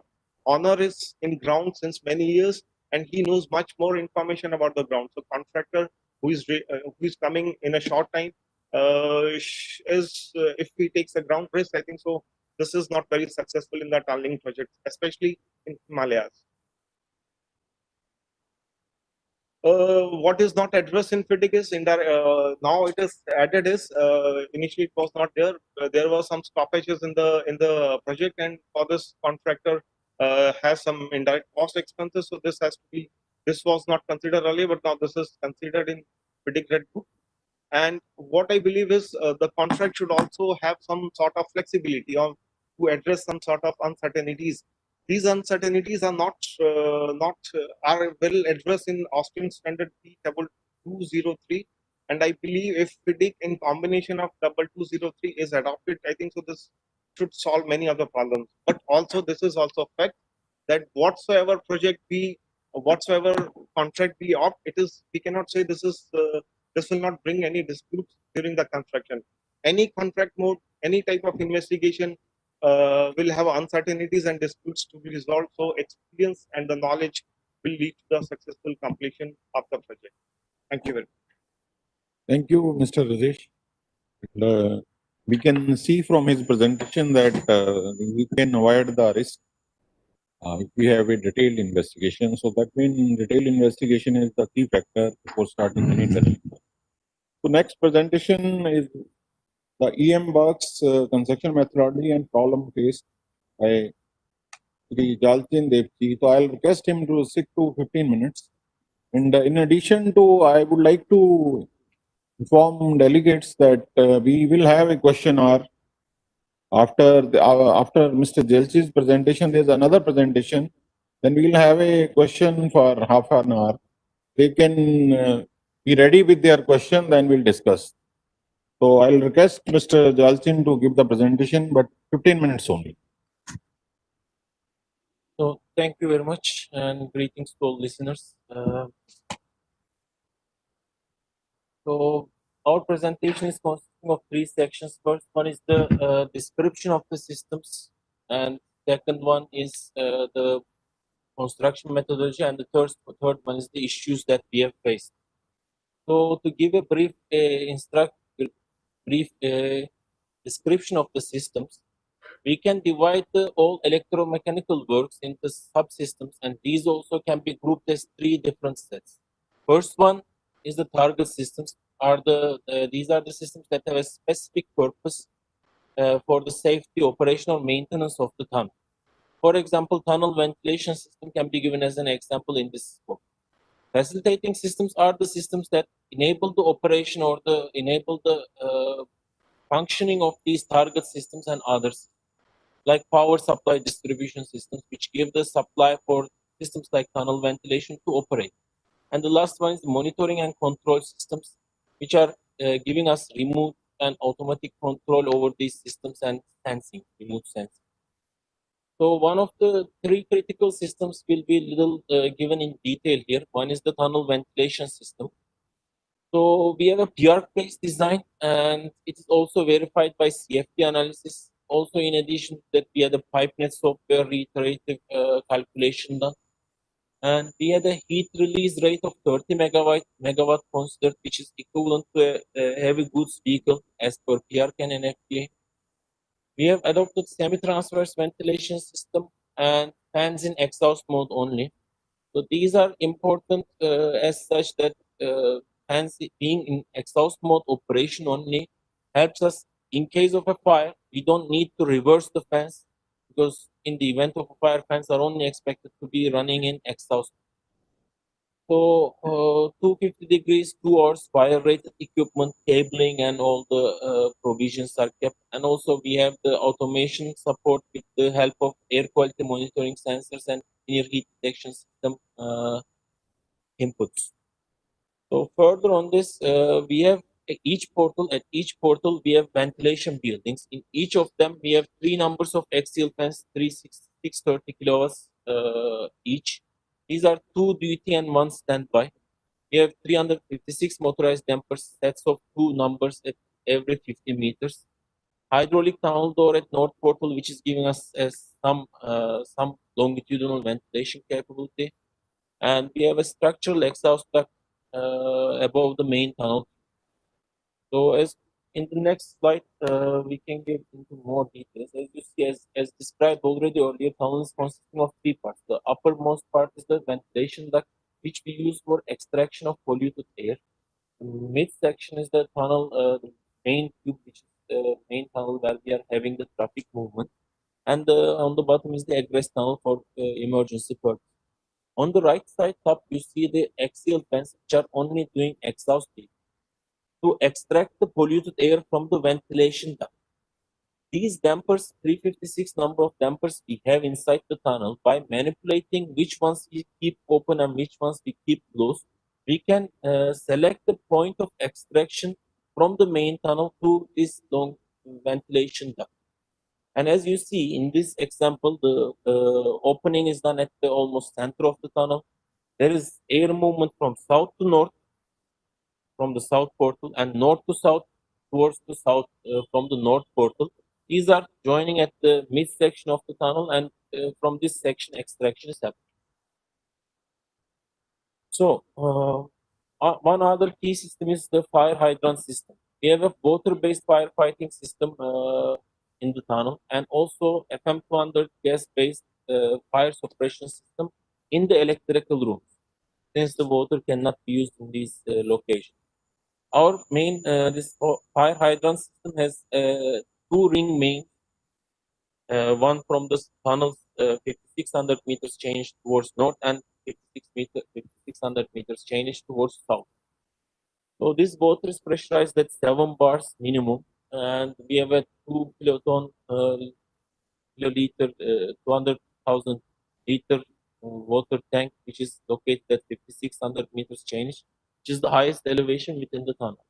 We have fire cabinets at every 75 meters, and which are equipped with hoses, sensors, push buttons, phones, and other equipment. So this is a simple layout of the tunnel. The WSC is the tank that is located in the tunnel. We have two rings, one going north, one going south, and 5 points. At 5 points, we have interconnections, which is enabling in case of operation, in case of any maintenance in the system, in case of any water leakage or any operational aspect requirements. We can use these valves to reroute the water flow.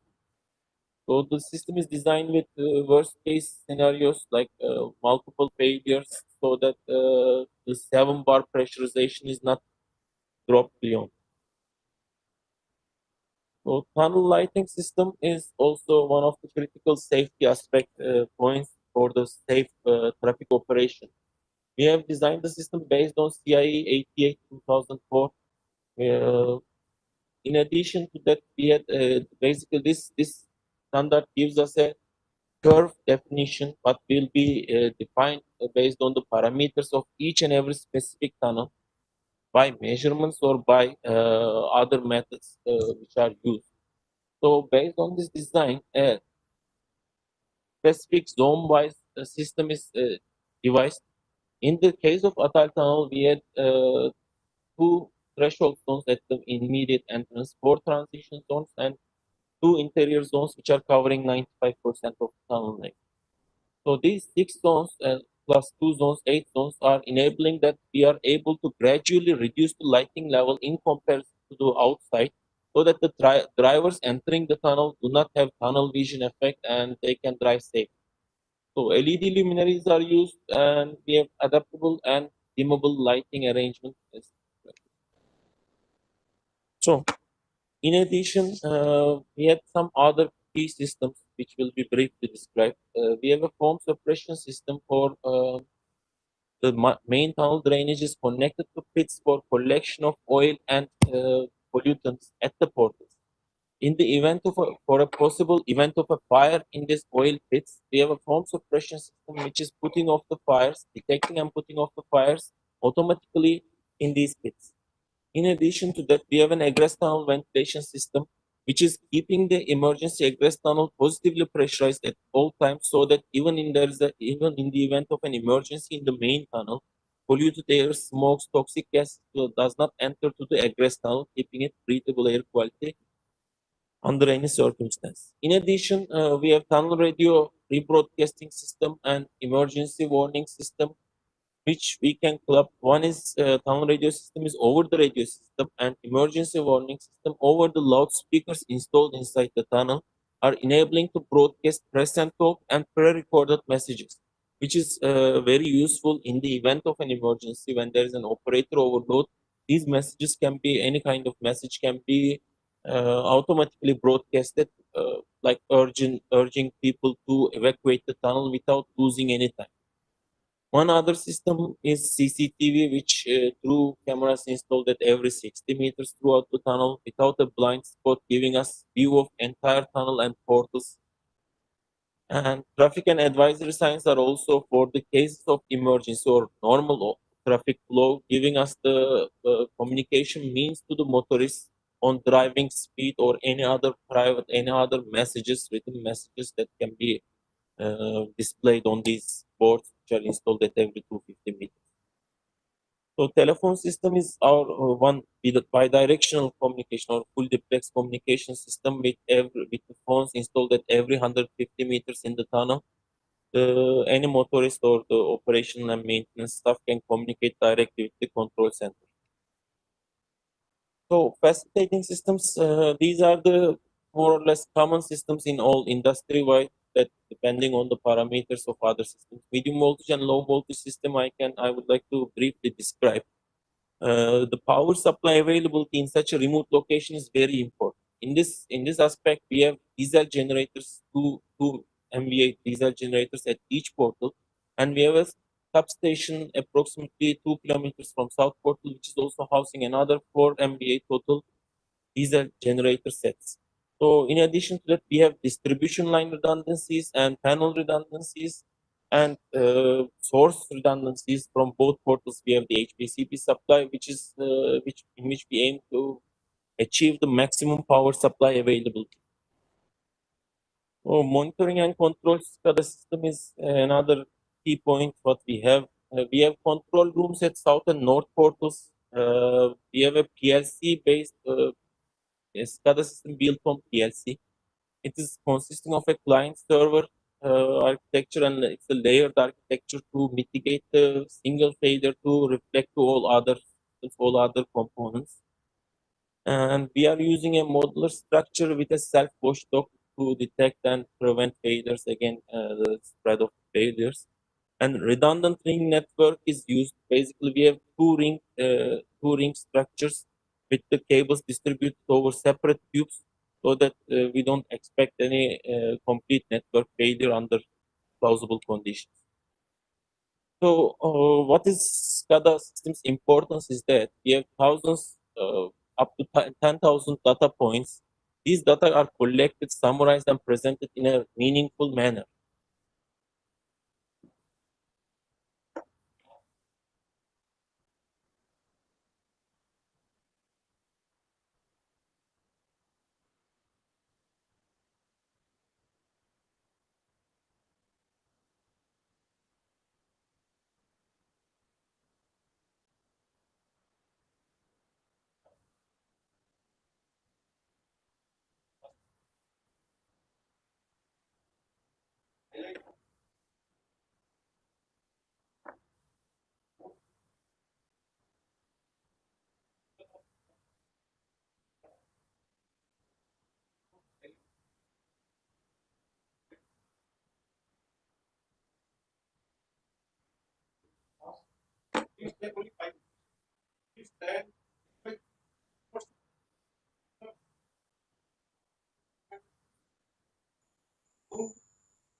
So, we have the fire detection, three fire detection systems. One is the addressable fire detection conventional system. We have also a linear heat detection system, which is having a cable, fiber optical cable running throughout the tunnel, two runs of it, 18 kilometers, which is sensing the temperature up to 1 meter precision, up to 1 meter resolution, which gives us a temperature gradient and early detection of possible fire events. And also hotspot detection system installed at portals are with the infrared cameras observing the incoming traffic, and if there is any vehicle that is with a high potential possibility of a fire event, it is prevented from entering the tunnel, and altogether fire in tunnel cases prevented. So the section 2 is We can leave there's this. only one slide, so more or less this is common, and the last part is issues faced. So Okay. Thank you, Mr. Jalchin. Due to shortage of time, we have to compress the session. Now we have last presentation from Professor Mahinder Singh from IIT Roorkee. I'll request him to restrict to 5 to 6 minutes only. The geotechnical aspect of tunnel, just to giving some tips on the tunnel. I'll request for 5 minutes only. Thank you. Share my presentation.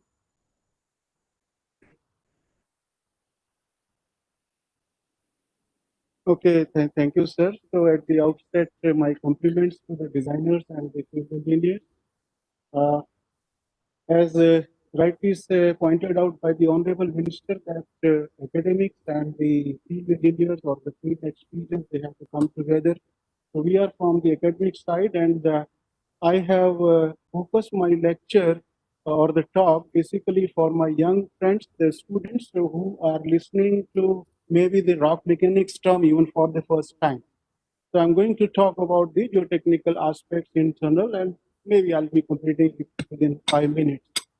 And as we all know that there is a very good focus now on the infrastructural development activities, and transport tunnels are one of them. And we have to follow very stringent requirement as far as the transport tunnels are concerned as compared to the hydropower tunnels. So the role of geotechnical engineering becomes even more important. It's very, very important. That's what I want to tell my young friends. So if you go to any kind of the activity in the Himalayas, this is the kind of the material which you are going to encounter. So it's a rock, we call it rock, and you have to learn the basic fundamentals of rock mechanics. It's not same as soil. So in the field, you will always find that it's never intact rock. It has already been pointed out by Professor Rao also. It's jointed, it's blocky, it's anisotropic, its behavior will be different in different directions. And what happens because of that is that you can see here on the left hand side, I have shown a blocky mass, and on right hand side, I have just taken an example of an opening. And you can appreciate, even without going into much mechanics, that these fractures are going to create instability at the left top corner. So this is the kind of the thing which is going to happen, which is going to create problems. And you may have the collapses if the supports, my friends have already talked about them, if they are not properly designed. So we have to have these supports, and we have to understand the mechanics. So as far as geotechnical engineering is concerned, I divide it into two broad parts. One is soil mechanics, and all of you might have learned it. But as far as rock mechanics is concerned, its inputs are required, and there is not much emphasis in our colleges. So people know very little about that. So soil is isotropic, homogeneous. As far as rock, as already told by many speakers, it's a mass which we have to treat, not the intact rock. So it's a jointed rock. Its behavior is entirely different. It's highly nonlinear. it's highly anisotropic, and so on. Now, coming to the basic mechanics, I'm just touching few aspects, though this figure has already been dealt with. If you have excavated a tunnel, what it is going to do, it is going to have, there are two categories of the problems. If it is a shallow tunnel, there is not much very high overburden on it, then you may have the, what is called as structurally controlled failure. So the blocks can fall, they can slide. But if it is under heavier overburden and there are certain other conditions also, then there will be the failure of the rock material itself. So another issue which we have in our country is the Himalayan geology is extremely fragile, full of surprises. You can never know the complete information in advance, though we try to get it. And the behavior of the tunnel will be governed by the rock mass properties, as said earlier, which will be depending on not only the intact rock properties, but mainly governed by the discontinuities like fractures and other features.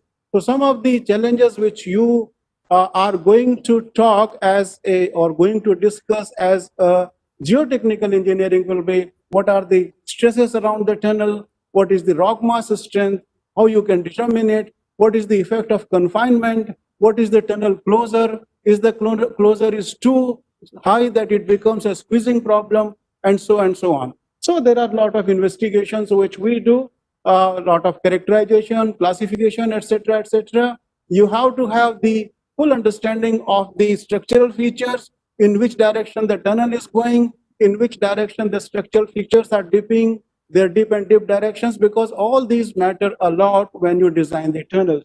So you have to do complete mapping, then you have to do complete testing also. You have to do drilling, then you can do a lot of tests, uniaxial tests, point load strength, Brazilian, triaxial, and so on the intact rocks. But these intact rock properties are then further modified.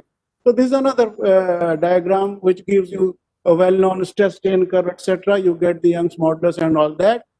Then in the laboratory, I have just shown two photographs from my institute, from IIT Roorkee. You do a lot of testing. From there, you can get the properties of the intact rock. And once you know the intact rock properties, you club it with the effect of the structural features, which are called as discontinuities, as someone already stated.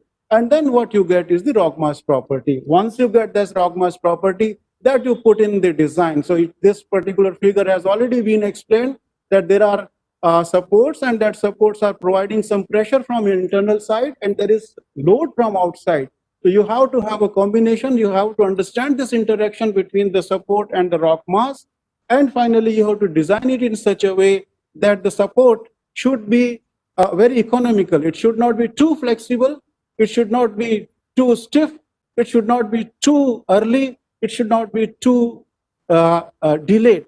So that is the basic philosophy of the design. That is the way we can go in an economical way of designing the support system. So finally, the lessons or the concluding remark is geotechnical engineering is very, very important, which includes the inputs from geology, and detailed investigations are required. This has already been emphasized.